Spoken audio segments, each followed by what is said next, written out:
Hello everyone, welcome to our next session of Principle and Practice of Insurance। अभी तक हमने life insurance policies में actuary के बारे में कवर अप कर लिया था और types of policies, life insurance policies कितने तरह की होती हैं हमने डिस्कस किया था इसके प्रीवियस लेक्चर्स में। आज हम पढ़ेंगे कि एक प्रीमियम जो होता है लाइफ इंश्योरेंस पॉलिसी में वो किस किस फैक्टर्स पे डिपेंड करता है, या फिर प्रीमियम को हम कैसे कैलकुलेट करेंगे under life insurance premium. So, regarding premium, let's understand the premium may be net or pure premium. ठीक, second one is level premium and third one is office premium. तीन तरह का प्रीमियम यहाँ पे हो सकता है। The first one will be net और प्योर प्रीमियम। यहाँ पे क्या है बेसिकली कि हम प्रीमियम में कोई भी एडिशन यहाँ पे नहीं करते हैं। लेवल प्रीमियम में we will discuss is further and the office premium we will be carrying in the further slides. So let's move on now। Calculation of the premium, premium को कैसे कैलकुलेट करेंगे यहाँ पे, और कुछ फैक्टर्स हैं। ऐसे कौन से फैक्टर्स हैं, let's see. The first one is age. Age is calculated as the age nearer birthday. ठीक है, जो भी डीओबी होगी, जो भी डेट ऑफ बर्थ होगी, उसके हिसाब से यहाँ पे एज कैलकुलेट की जाएगी। मतलब एक एक्सपेक्टेशन लगाएंगे यहाँ पे कि इस पर्सन का अगर डेट ऑफ बर्थ से 2000 है या फिर 95 है तो उसके हिसाब से 60 ईयर्स या 70 ईयर्स कब तक कंप्लीट होने वाले हैं, जो भी इंश्योरेंस कॉन्ट्रैक्ट में लिखा गया होगा। Second is mode of payment. Mode of payment क्या है, किस क्वांटम ऑफ नेचर में पेमेंट हो रहा है, मतलब कितनी क्वांटिटी में या जो भी पेमेंट हो रहा है उसकी फ्रीक्वेंसी कितनी है। फ्रीक्वेंसी मतलब कि कितने जल्दी में पेमेंट्स चल रहे हैं वहाँ पे, ईयरली है या हाफ ईयरली है या क्वार्टरली है। यहाँ पे एस का मतलब ये है कि सीजनल पेमेंट जो होती है उसकी बात की जा रही है, monthly. And E C S stands for that is the part of that clearance system, जहाँ पे हम एक शिपिंग कंपनी की बात करते हैं। ठीक, सो अगर इंडिविजुअल पॉइंट ऑफ व्यू से देखेंगे तो आपका mode of payment yearly, half yearly, quarterly and monthly हो सकता है। ठीक है, यहाँ पे इसका S stands for senior citizen savings schemes and ECS is external, it is stands for external clearance system. So next is sum proposed। sum proposed का मतलब है कितना अमाउंट मैच्योरिटी के टाइम पे देने का प्रॉमिस किया गया है under insurance contract. How much amount has been promised in the maturity time period, उसमें जो भी पैसा होगा that will be added with the interest, जितना भी उस पर्टिकुलर टाइम पीरियड में अर्न किया गया होगा। Now next is the part of discount. Rebate का मतलब होता है डिस्काउंट देना। Rebate is allowed for the larger sum proposed. For example, for a sum proposed of ₹2 lakhs, ₹1 per 1000, if a sum proposed is 5 lakhs, ₹3 is allowed on the base tabular premium. कहने का मतलब ये है यहाँ पे कि अगर जितना ज़्यादा आपका सम होगा, जितना ज़्यादा आपका अमाउंट होगा मैच्योरिटी के टाइम पे, उसी के हिसाब से आपको डिस्काउंट भी दिया जाएगा। अगर ज़्यादा सम आपको मिलने वाला है तो आपको ज़्यादा डिस्काउंट मिलेगा।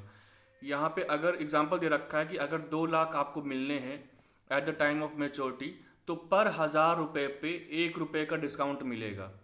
इसी तरह अगर 5 लाख का मैच्योरिटी वैल्यू है, उस पे ₹3 मिलेंगे पर 1000 रुपीज़ पे। Next is rebate is allowed for the higher frequency mode of payments. अगर पेमेंट का फ्रीक्वेंसी जो है वो ज़्यादा है, मतलब कितनी बार आप पेमेंट कर रहे हैं। अगर ईयरली पेमेंट करोगे तो जाहिर सी बात है कि ज़्यादा अमाउंट पे करेंगे। ठीक है, और अगर हाफ ईयरली पे करेंगे तो कम अमाउंट पे करेंगे। सीधे सीधे मतलब इसका ये है कि अगर आप ज़्यादा अमाउंट पे कर रहे हैं तो आपको एक साथ ज़्यादा जो आपकी इंस्टॉलमेंट्स होगी वो कम होगी। कहने का जैसे मतलब ये मान के चलिए कि अगर 5 लाख का लोन लिया है तो इन दैट केस अगर आपसे कहा गया कि 5 लाख आपको 3 साल में जो है वापस करने हैं। ठीक, 3 साल में अगर उसको आप हाफ ईयरली वापस करेंगे तो 6 बार उसको देंगे पैसे को, जिसमें अमाउंट ऑफ मनी जो आप देंगे वो कम होगा। लेकिन अगर वही 5 लाख बोल दिया जाए और 3 साल में उसको बांट दिया जाए कि आपको 3 साल में वो पैसा वापस करना है, तो साल ख़त्म होते होते जो आप अमाउंट पे करेंगे वो जो आप पे कर रहे थे 6 बार हाफ ईयरली के हिसाब से, उससे ज़्यादा होगा। ठीक है, तो इस केस में जहाँ पे ईयरली पेमेंट होती होगी वहाँ पे आपको इंटरेस्ट रेट, जो भी आपको डिस्काउंट रेट मिलेगा वो ज़्यादा मिलेगा, और अगर हाफ ईयरली पेमेंट हो रही है तो उस केस में डिस्काउंट रेट होगा वो कम मिलेगा, क्योंकि आप कम अमाउंट पे कर रहे हैं इन नंबर ऑफ पीरियड्स गिवन। सीधी सी बात है, प्रीमियम का मतलब यही होता है कि अगर टाइम पीरियड ज़्यादा है मतलब अमाउंट आपका कम पे करना पड़ेगा आपको प्रीमियम के तौर पे, और अगर टाइम पीरियड कम है तो अमाउंट ज़्यादा पे करोगे प्रीमियम के तौर पे। तो अगर ज़्यादा अमाउंट पे करोगे तो डिस्काउंट भी ज़्यादा मिलेगा, अगर कम अमाउंट पे करोगे तो कम डिस्काउंट मिलेगा। Next is the health condition. ठीक, हेल्थ कंडीशन भी ध्यान में रखनी पड़ती है वाइल कैलकुलेटिंग द प्रीमियम। अगर पर्सन को कोई प्रोलॉन्ग्ड इलनेस है, काफ़ी लंबे समय से बीमार चल रहा है, कोई ऐसी क्रिटिकल इलनेस है जहाँ पे उसकी जो लाइफ एक्सपेक्टेंसी उस पर फ़र्क पड़ने वाला है, तो in that case health condition भी एक मेन रोल प्ले करती है while calculation of the premium.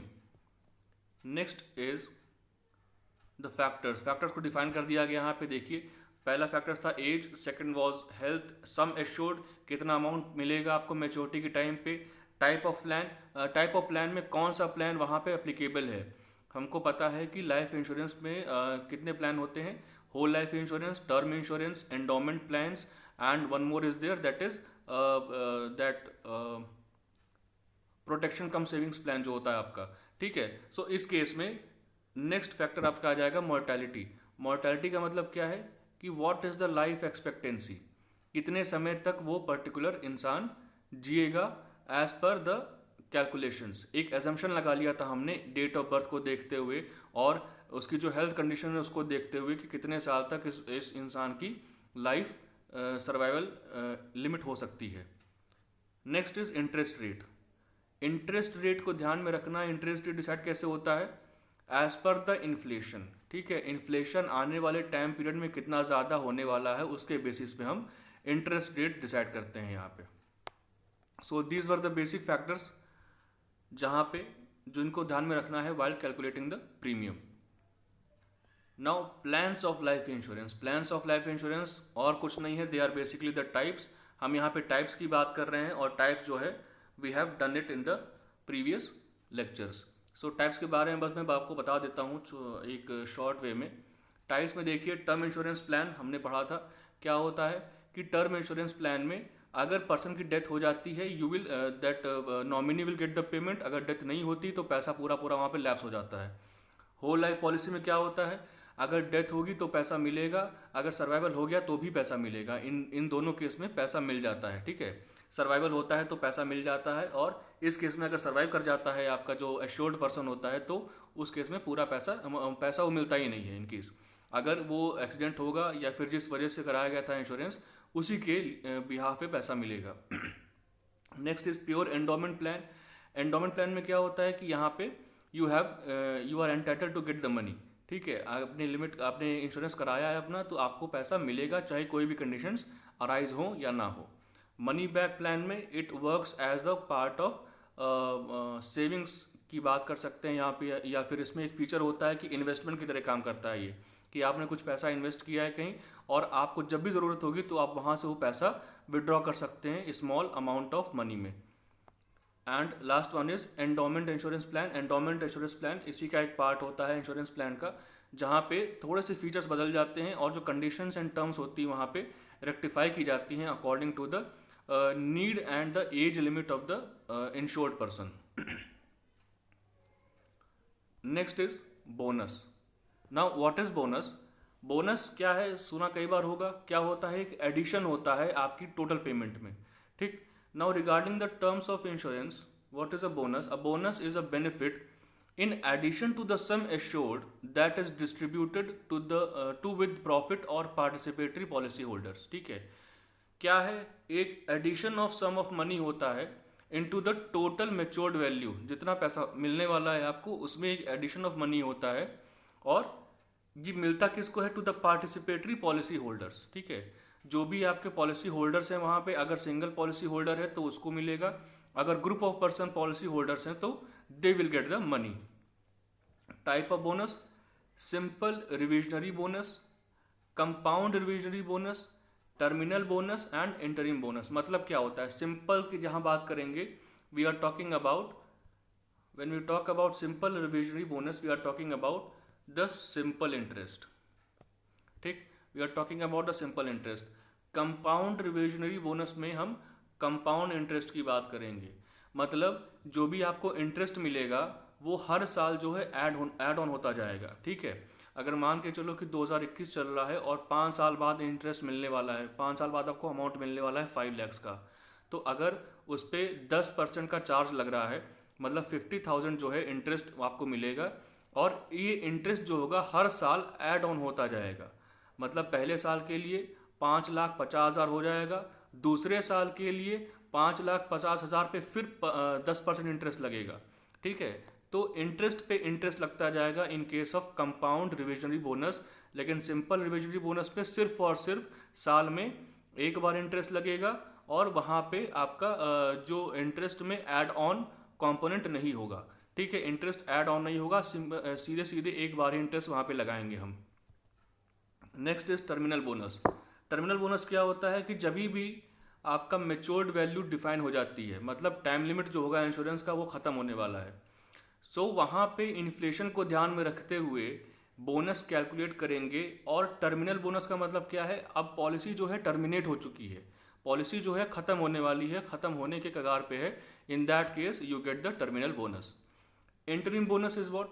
Interim bonus क्या होता है कि हर साल कुछ ना कुछ amount as a part of bonus आपको मिलता रहता है। ठीक है, इंटरिम का मतलब होता है कि टेम्पररी बोनस, ठीक, या फिर रेगुलर पेमेंट्स आपको मिलती रहती है in the form of bonus, और ये पॉलिसी के टर्म के दौरान चलता रहता है। अगर 5 साल की पॉलिसी है तो 5 साल तक आपको रेगुलर तौर पे पेमेंट मिलता रहेगा, कुछ ना कुछ अमाउंट जो होगा, लेकिन ये अमाउंट जो होगा ये एक तरीके से बोनस के फॉर्म में दिया जाएगा। Now next is annuity. Annuity की बात करें, सो इन केस अगर कोई पर्सन लोन लेता है, ठीक, let's say a person takes a loan of 5 lakhs, तो उसको हर साल जो है ये कहा गया कि आप हर साल 2 लाख, 2 लाख और 1 लाख करके इसको वापस कर दीजिए।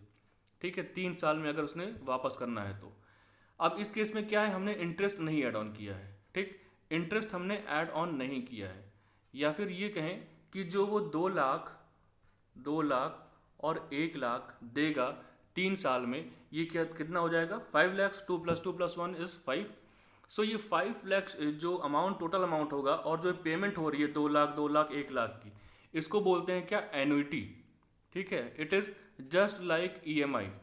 EMI की तरह ही होता है एन्युटी, बस डिफरेंस ये होता है कि EMI हम लोन पे करते हैं, और इंश्योरेंस के केस में हम एन्युटी पे अमाउंट पे करते हैं।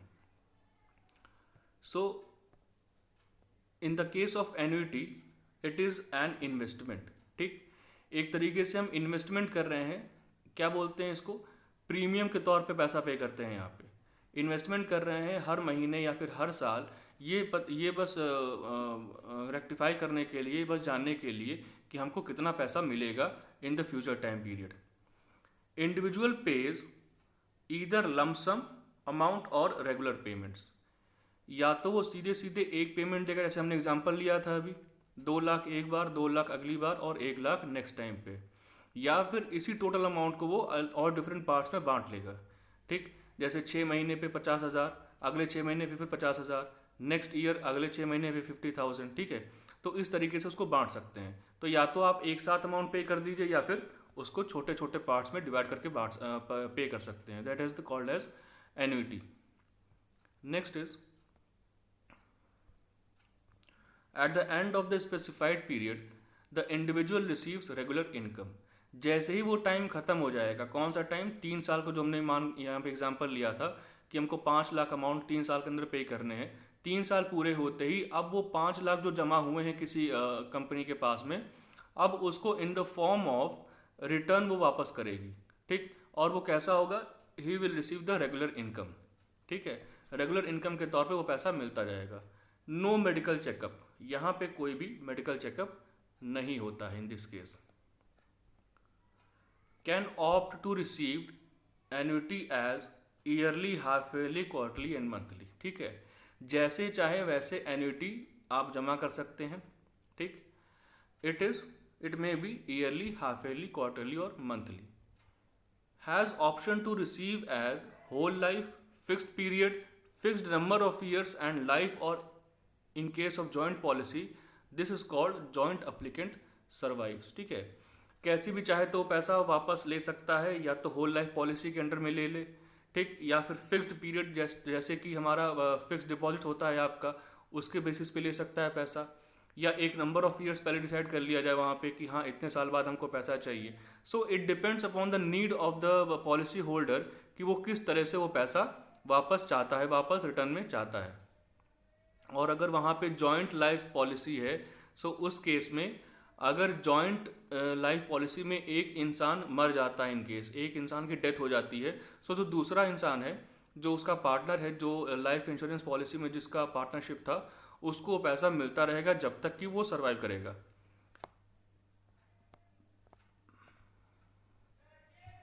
So that's all for today. We will keep it short today for. So till then, keep practicing and stay happy. Thank you.